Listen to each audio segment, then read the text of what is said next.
Hello everybody, this is Starman and welcome back to Let's Play Mean Streets. Well, I was going through inventory selling some stuff off and I found that memo that we briefly saw but didn't actually read that was in the chess book.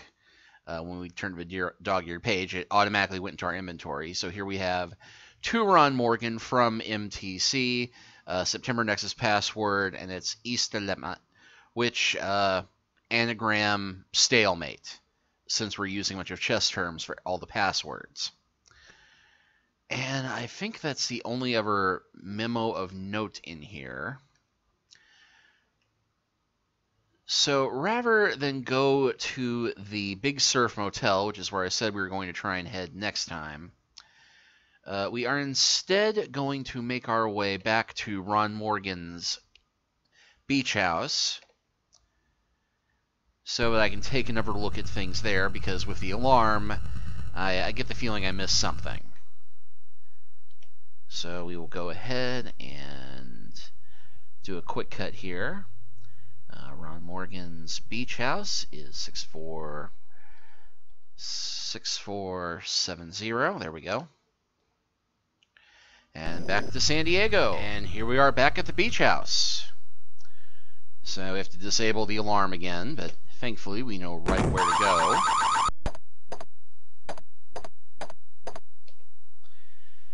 Okay, so look at the console. Switch 3.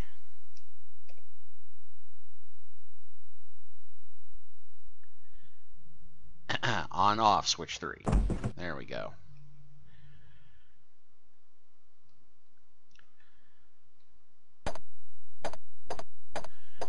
Okay, so starting back over here by the bookcase.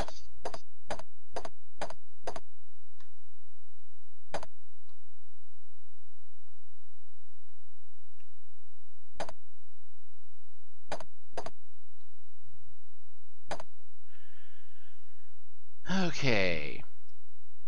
Moving the computer and the chair will say okay, but didn't actually do anything. Can't move the desk, can't move the bookcase. We can, however, move the lamp, and for some weird reason, the fish food, which I vaguely remembered from the first time I played this game, is hidden behind the lamp. An economy-sized can of Aqua Life piranha food in bite-sized meaty chunks is next to the plant. Okay, so now that we have that, we can presumably take care of them without the fish. So let's go ahead and grab the pass card now. You dump the piranha food in the tank and they feed ravenously. When they are finished, you are able to reach into the tank and get the card. So we now have a 6th card. And we should be able to use the computer. And let's see. Red pass card. And the password on this one is stalemate.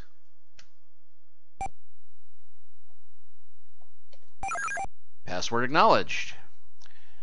I thought the old geek hired me as a research consultant because he was mystified by my book, An Elderly Guide to Picking Up Chicks. I now see he's a dangerous lunatic who's totally out of control, so I'm getting out of town. I wonder what old geek he might be talking about. Who also likes chess. Still, shows that Ron was smart and is probably safe. So yeah, we are now 6 for 8. We still need to find the gray card that Larry Hammond had that apparently Law & Order stole, which leaves us with just one other card and one other password to locate. Yes, exit. Okay, so our next location that we had was that matchbook, the Big Surf Motel.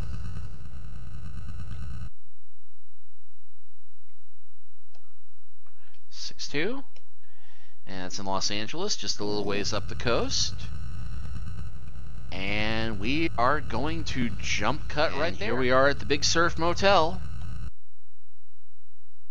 Okay, let's see. The Big Surf Hotel may have been nice once, but that was when Reagan was president. Since that time, the years and the management have run it into the ground. I walk up to the desk where a short, burly man in a dirty t-shirt is watching TV. I asked to see the register and noticed that a man named Big Jim Slade was in room 305. Big Jim Slade.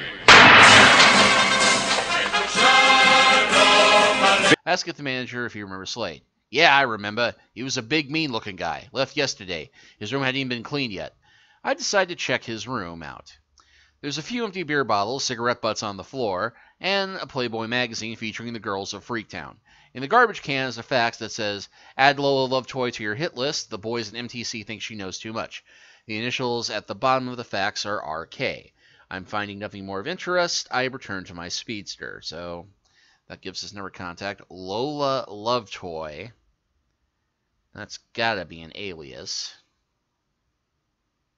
Or a stage name. RK. Who do we know who has RK? Robert Knott, maybe? Alright, well, let's see if our faithful secretary can find Lola Toy.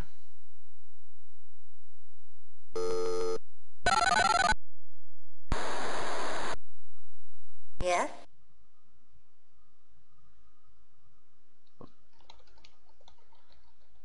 I'll check it out. Okay, shockingly, she's going to find something for us, I think. Maybe. Alright, we'll go ahead and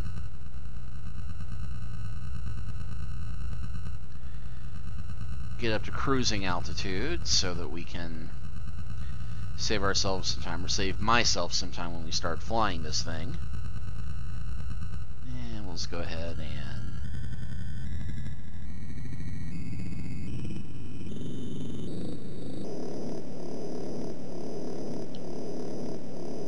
actually, while we're waiting, might as well check out that one other lead I had that we hadn't checked yet about the lost diamond mine, though I'm pretty sure that's not going to pan out, but it is close enough. About 90 miles, as the crow flies.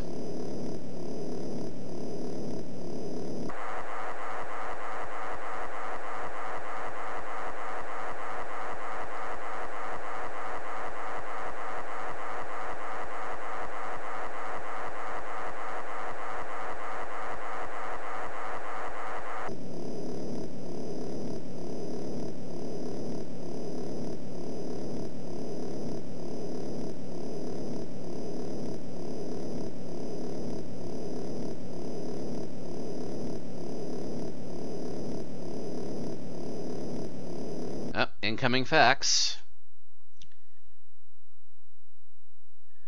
Let's see, Lola Toy is at her club. The San Francisco address is 4603.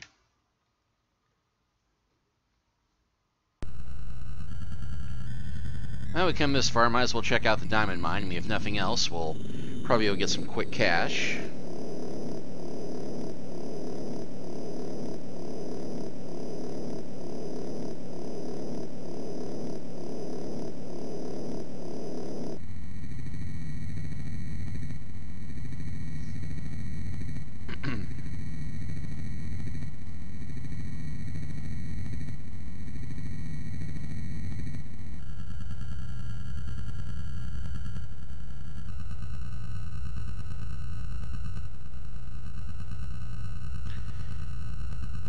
And we're going, and we're going.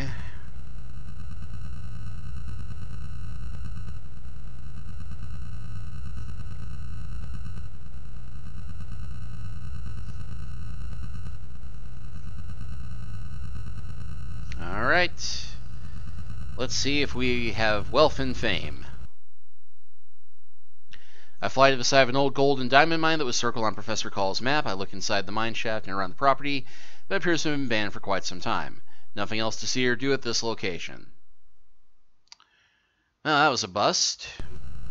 Still.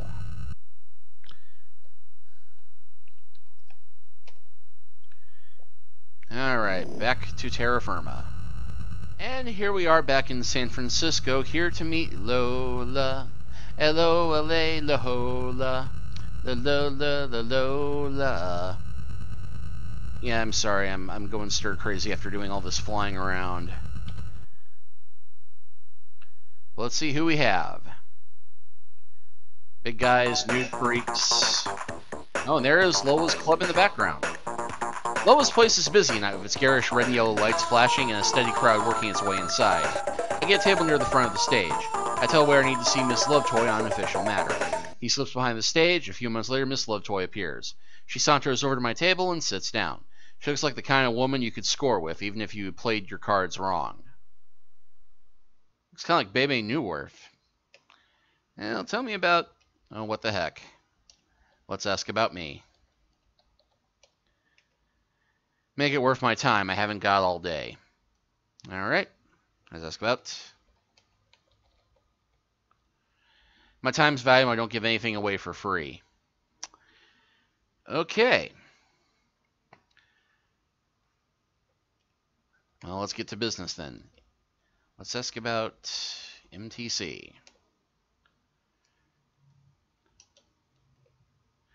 Thanks, buddy. I'll tell you what I know. I love how everybody calls me buddy.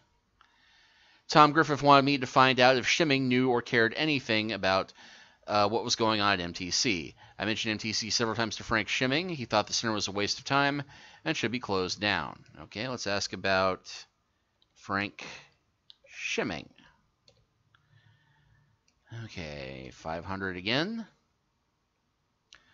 I was introduced to Frank Shimming by Tom Griffith. Griffith paid me to keep an eye on Shimming and keep him occupied. Griffith gave me a key to an apartment, 4605. Yeah, that's just 2 digits down from the club. He told me to take Shimming there. The old guy was an egotistical bore who loved to talk about his favorite subject, himself. Several weeks ago, I told Tom how to set up with Shimming, and I called the arrangement off. Okay. And not that we need more dirt on Griffin at this point, but...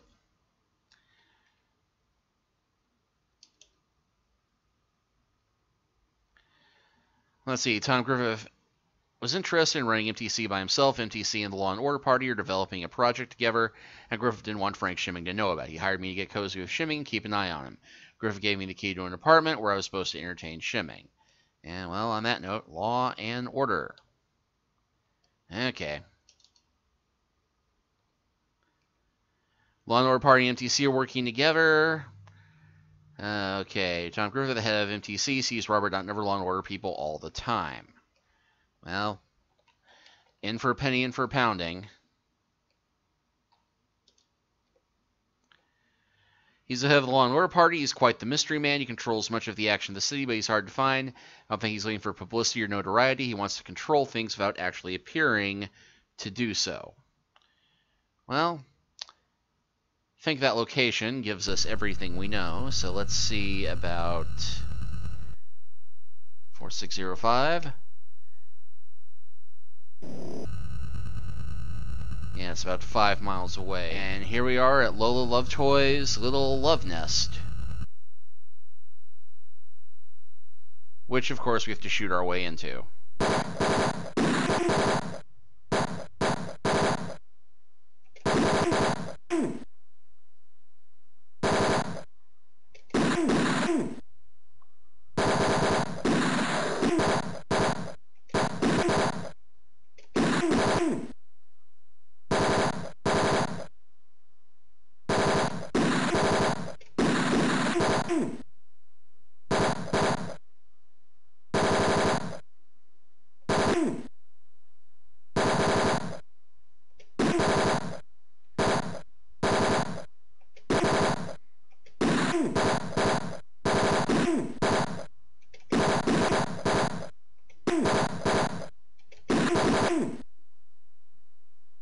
Alright.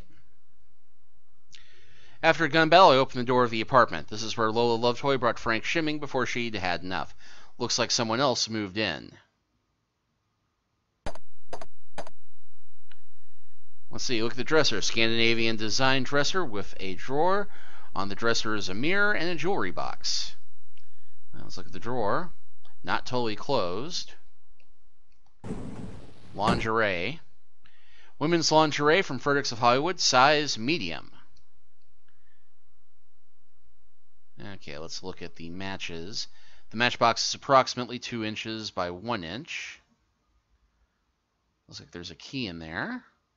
A bus locker key. The locker number has been filed off. It appears that the station address is written on the back. Code is 5194. Let's go 5194 for bus station.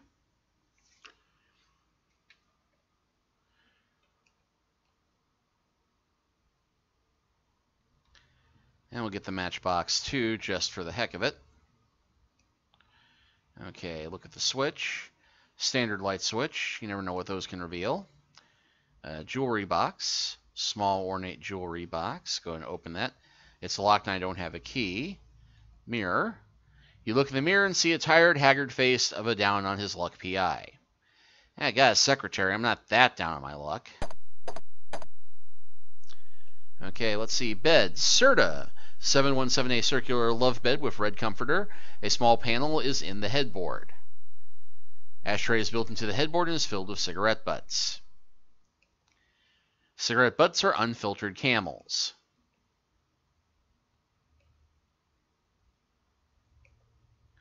The box description says, inflatable companion, the loser's friend, your perfect date at the movies, at the beach, or wherever you go. Warning, do not inflate on windy days. Why not?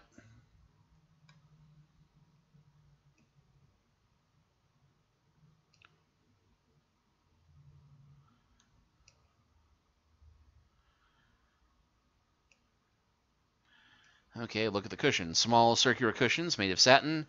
One cushion looks lumpy. Let's go ahead and move that cushion. Cigarettes and liquor. Cigarettes are Camels. Let's look at the liquor. A bottle of Russian vodka is inside the panel. And let's see. Artwork is an interesting post-nuclear piece called Rope Burn. You can't stand modern art preferring pictures of horses or Union Pacific calendars. And I can't just take it.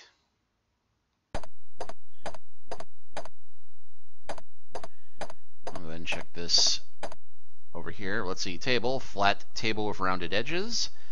Sign. The sign says danger electrical field. Suitcase. Samsonite Travel Master suitcase. There's a tag on it. It says property of Big Jim Slade. Touch this and I kill ya. Mood globe. Antique Radio Shack mood globe, late 20th century, very valuable, worth a few $1,000s on the street. And a book, a copy of the best-selling book, An Elderly Man's Guide to Picking Up Chicks by Dr. Ron Morgan.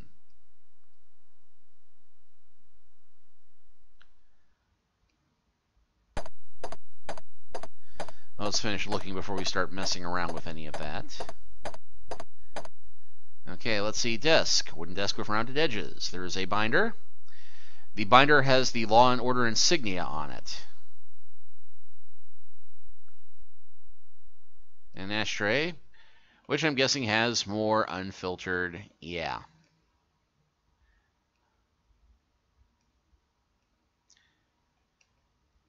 But I can take the plastic flowers as well. And can I steal the ashtray? I can steal the ashtray.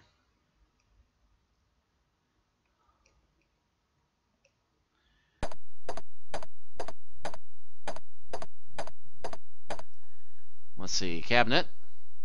Small cabinet with a door and a VCR on the top of the cabinet. Now let's go ahead and open the cabinet door.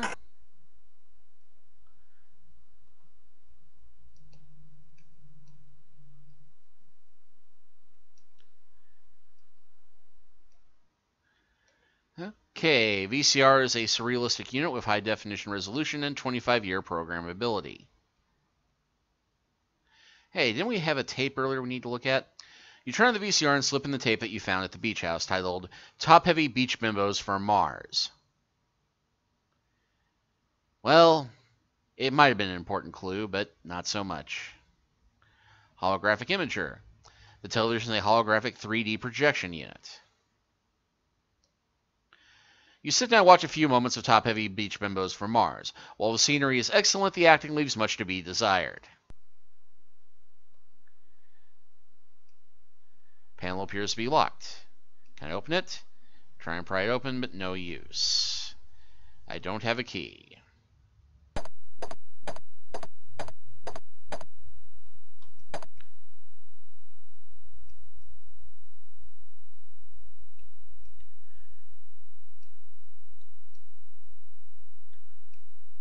It's already open.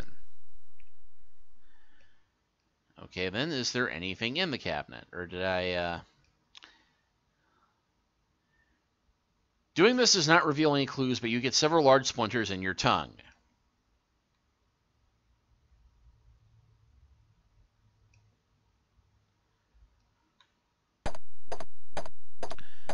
I think I'll go ahead and step back outside real quick. If nothing else, because I think I took that binder before I looked at the clue that was inside it, but also I'd rather save the game before I mess around with an energy field.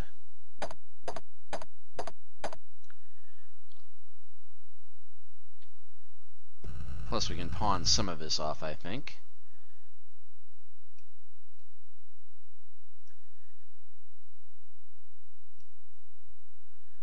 Okay, I got the lease there. I'm going to get you for failing me, Linsky. Yeah, there's a list from before. Message. Okay, that's from Sonny Fletcher.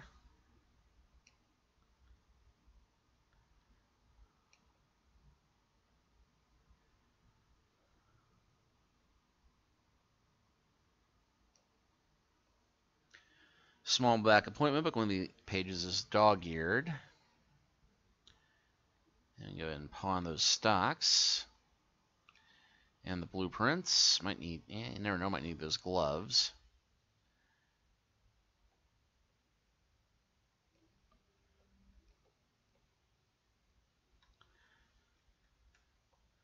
I can pawn the sandwich for $1. I'll keep the matches because you never know when you're going to need matches in a game like this.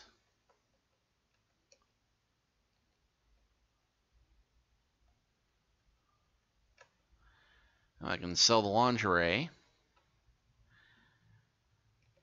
and the cigarettes and the liquor and the flowers. Let's see, binder. Black 3-ring binder with the Law and Order emblem on the front.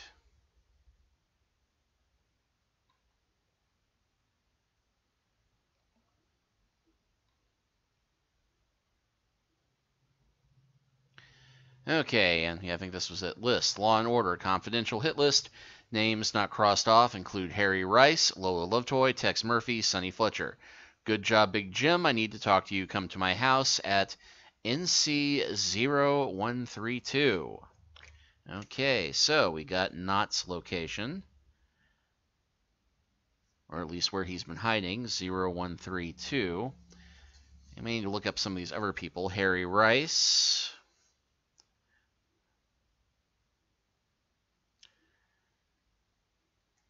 Everybody else we know here. It looks like Fletcher's probably next on the hit list.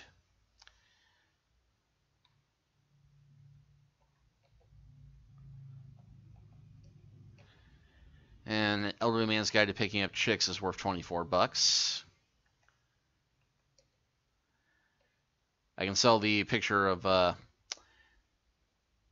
Della in her underwear for $4, and I will do so because I am a greedy jerk, and it's not doing me any good in my inventory. Okay, as long as we're in here, let's see if Vanessa can find out anything about this Harry Rice guy, just in case. Yes? Can't help you there. Okay. Thought you might not be able to, but it was worth a shot.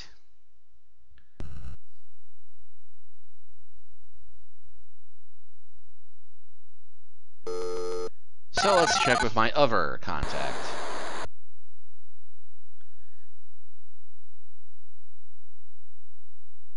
What do you need, Murphy? Make me an offer. Okay, 500? Look for my facts. All right.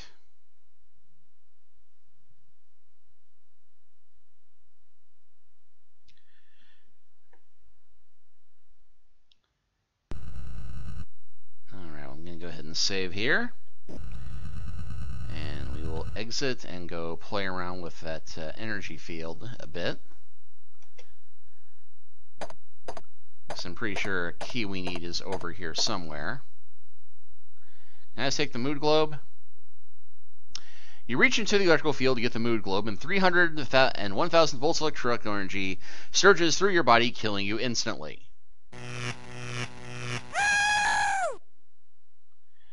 Okay. See, this is why we save our game.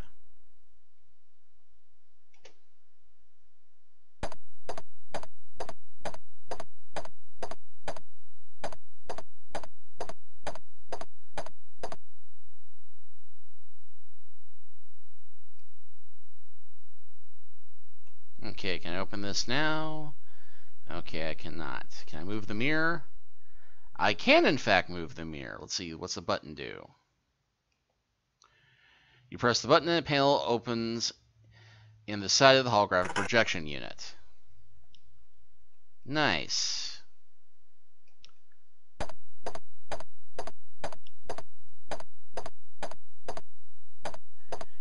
I'll bet that turns off the energy field. I'll just bet it does.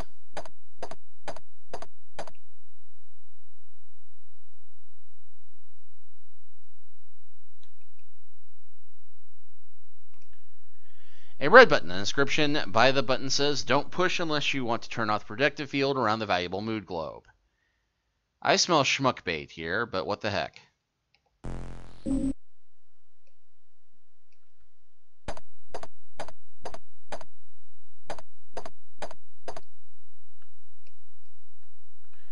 Okay, still nothing at the desk.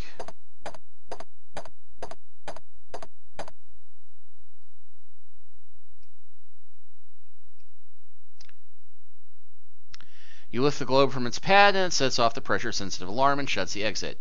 You have 5 minutes to find the deactivation switch before the police arrive. Okay. Sign. Well, as long as we're here. Since my Travel Master suitcase.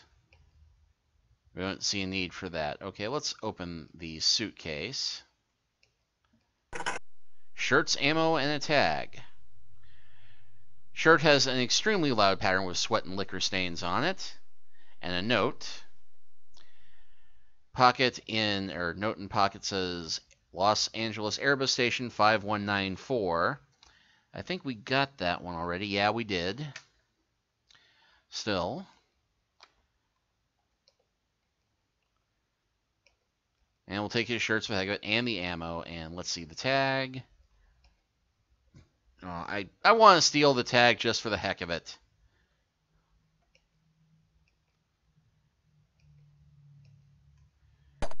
Okay, let's see. Is there anything on the bed that might have...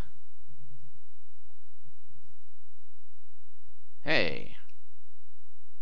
Circuit switch to reset the pressure-sensitive burglar alarm. All right.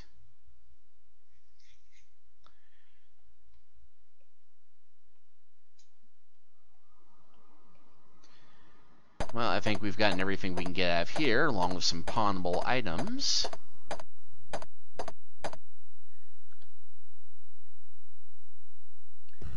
Okay, an incoming fax. Let's see, Harry Rice lives in Pasadena at 1231.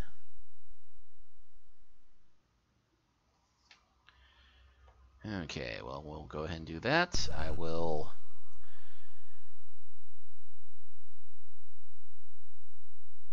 quickly pawn off that valuable globe.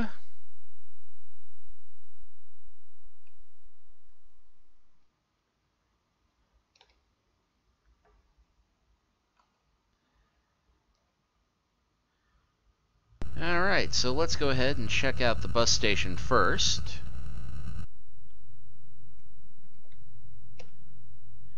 Even though that seems to be all the way in Los Angeles. And we're back at the bus station.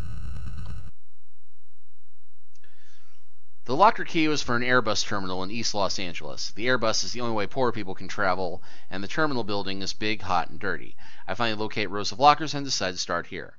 I use the key on about 50 different lockers before I find the one that fits.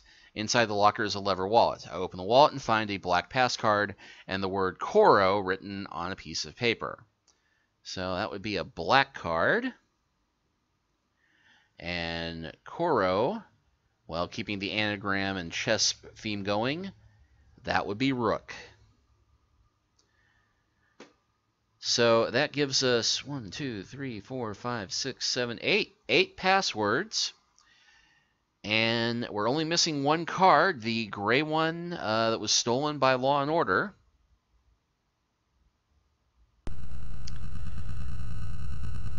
And we just so happen to have a password for Robert Knott's hideout, which is way back in San Francisco. Well, here we go again. Jump cut! Alright, we're apparently at Law & Order's hidden headquarters. I'm expecting a gunfight going in, so we will go ahead and save our game here. Can I call it or what?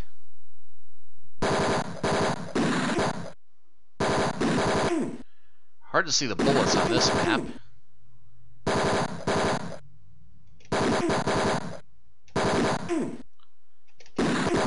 Thankfully, I've gotten the timing on this pretty good.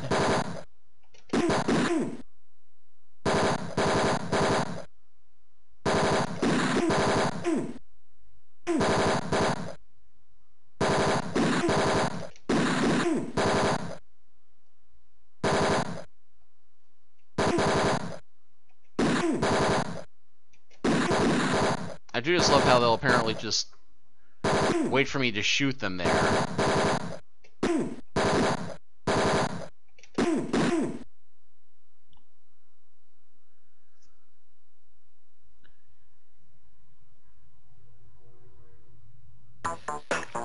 After a fierce gun battle with several Law and Order goons, I break into Robert Knott's living room.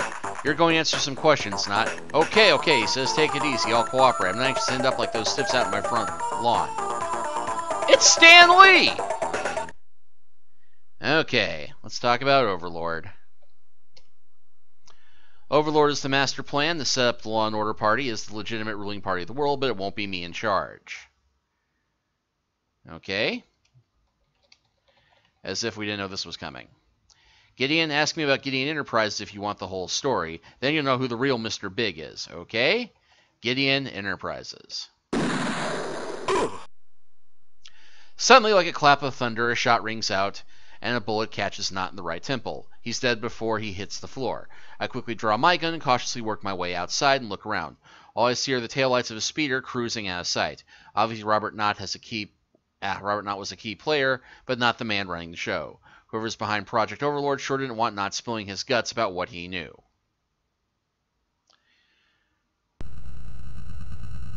This location no longer available.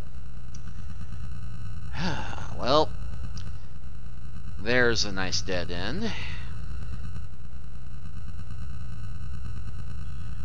Well, the only other lead we had was Harry Rice, so let's try... And he's in Los Angeles. Alright, let's see what we got here. Yep, looks like another dead end. Palm trees line the street where Harry Rice lives, and the neighborhood is filled with small, jerry-built frame cottages. I see an old, gabled house near the end of the block that matches the address I've got. I look through the windows and see an unmade bed and food on the kitchen table, though it appears the house has been occupied for several months. Looks like Harry Rice suspected he was in trouble and left town in a real hurry. Nothing else to see or do at this location. Alright then. Let's go and meet Big Jim Slade. Big Jim Slade. Not that Big Jim Slade.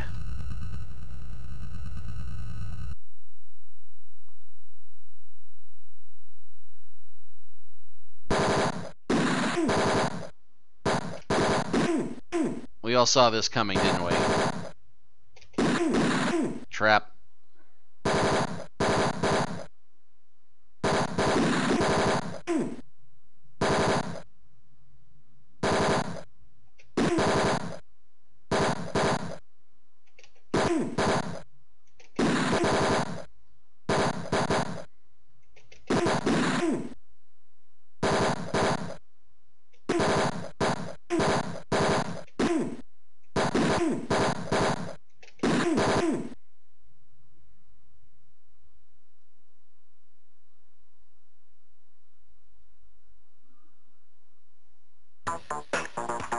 Big Jim Slade stands in front of me with 6 of my slugs in him.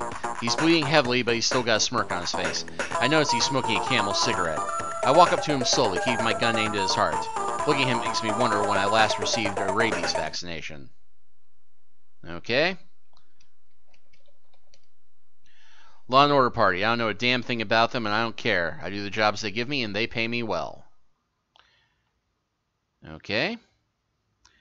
Let's talk about J. St. Gideon, who I'm sure is mastermind behind this. Can't help you there. Okay. MTC really stands for Management Through Control. The Management Training Center is just a front for a project called Overlord.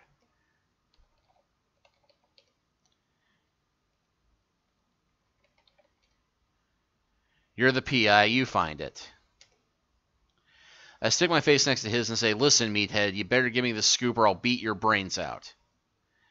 Beat my brains out, wait a few minutes, and they'll drain out by themselves. Now, I don't think I'll be able to bribe him, am I?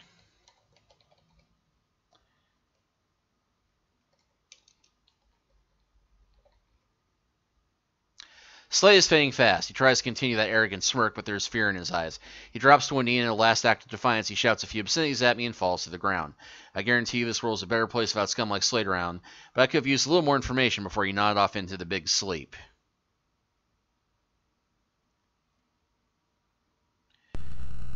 And this location is no longer available, too, so, yeah, we are kind of out of options here as far as I can tell, unless I miss something in inventory, which is more than likely. So I'm going to read through all the notes and papers and everything I've got, see if there's any locations I missed, any notes that were missing. And we'll go ahead and call this chapter here. And next time, hopefully, we can move on to the end of the game. We'll see you then.